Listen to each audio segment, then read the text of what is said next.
Dr. Harry Osbridge is Dean of the College of Fine and Professional Arts. He served as chairman of the Memorial Committee. The memorial is going to talk about inquiry, learning, and reflection.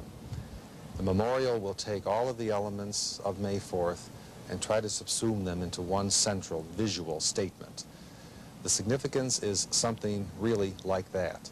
We feel there is still a great deal to be learned from the experiences of May 4th.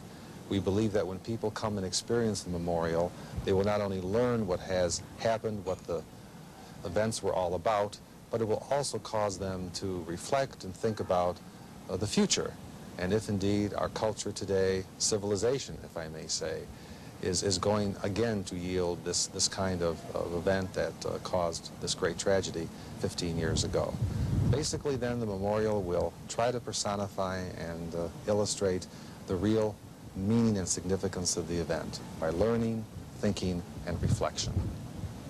Your office is located right here in Keller Hall. Yes. We can see over your shoulder the pagoda. Right behind you is where the National Guardsmen stood. That is true. I was not here 15 years ago, but I know that this is where the event occurred, and every day really as I come to the office I cannot help but think of what happened 15 years ago.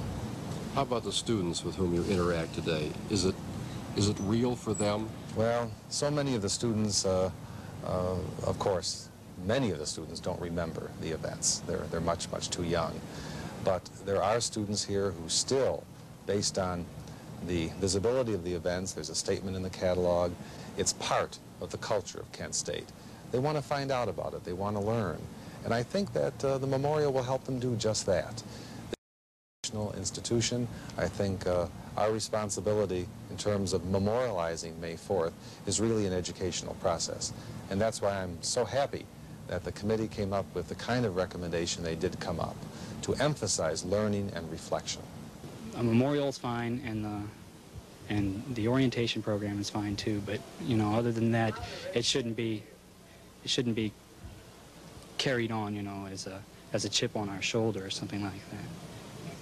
Obviously, as a university president, any university president of any university has to be concerned about his or her school's image. Sure.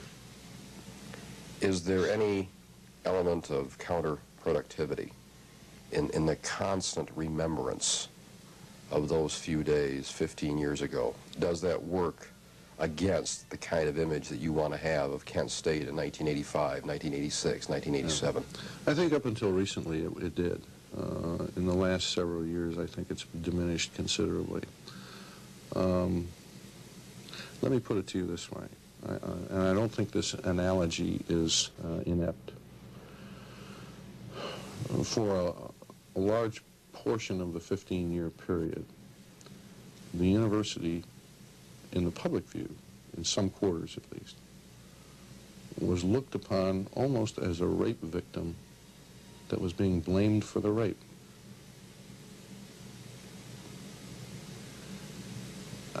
I think that's the best analogy that I can use, because the institution was a victim, and there can be no two ways about that.